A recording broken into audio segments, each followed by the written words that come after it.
Apparently it's the first day of winter because it decided to snow, and as a result everybody's bundled up, but even despite that, there's a lot of people that are coughing, sniffling, and sneezing, and I happen to be one of those people with a bit of a runny nose while I scoot around campus on my bike. This reminded me that people have to go to the doctors, and especially people with Crohn's have to go to the doctors, and we have to make sure that we have an open dialogue between the patient and the doctor, and more importantly, that we get everything across. Doctor asks us a lot of questions, we give them a lot of information, but there are more importantly questions that we have to ask the doctor to make sure that everything is going in our best direction. So here are the top 3 questions, plus a little bonus, that I think are important for you to ask your doctor. So the first question is this the best course of medicine? So when you have a given course of medicine that the doctor suggests or you end up just agreeing on, that might not be the best course, and it just seems like the right course because of certain things. So asking them, are you sure this is the best course? Is your decision definitive? Might bring up further questions from them to say, well, actually, this is the best option given a bunch of other options, and then maybe you'll have a dialogue about those other options. And that's always important to keep that dialogue open. And also it might question their own decision, so that they're like, well, actually, I wasn't just between 2 and this seemed okay, and the other options is just as equally okay. We're just going to try it and see how it goes. And you don't want to leave your health up to see how it goes. So asking, is this the best course of medicine, is our number 1 question. Medicines have a lot of interactions with both food and supplements that you could be taking at any given point. So the next question you should ask is, what foods and supplements should I watch out for while I'm on this course of medicine, or while I'm in this stage of flare-up or remission? Certain foods for post-surgery are bad, especially when you're dealing with the gastrointestinal tract, such as high fibers foods and foods that don't break down as easily.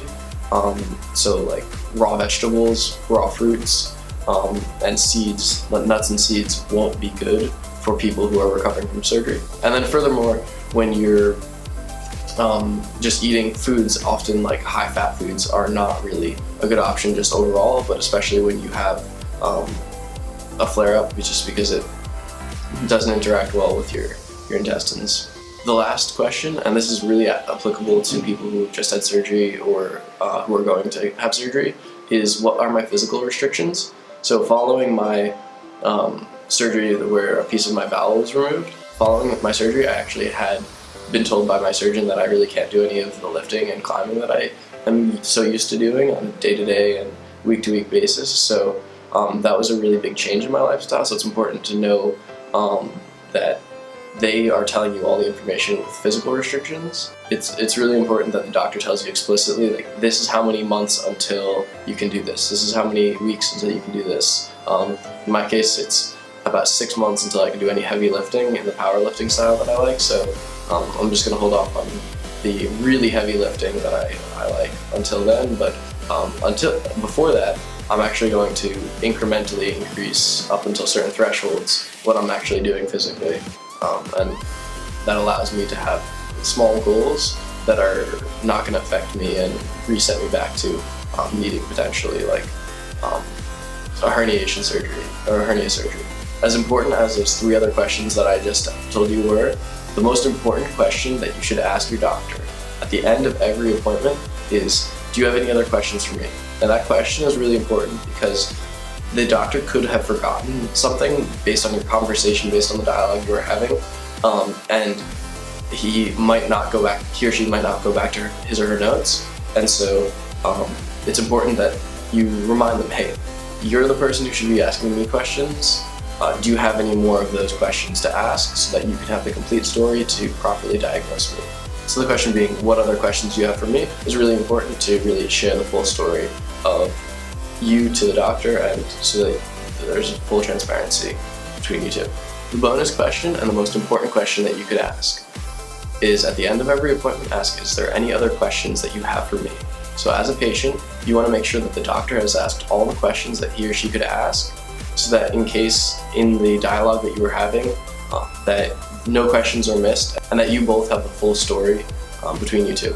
You don't want to miss a critical or important question that could have been overlooked or that your dialogue had accidentally circumnavigated, and so that the doctor has the full story so that you don't have an issue with another flare-up. I hope all of you are doing well. It's really great to see that I'm helping people, I'm getting feedback that people are really enjoying these videos and that they're being inspired by them.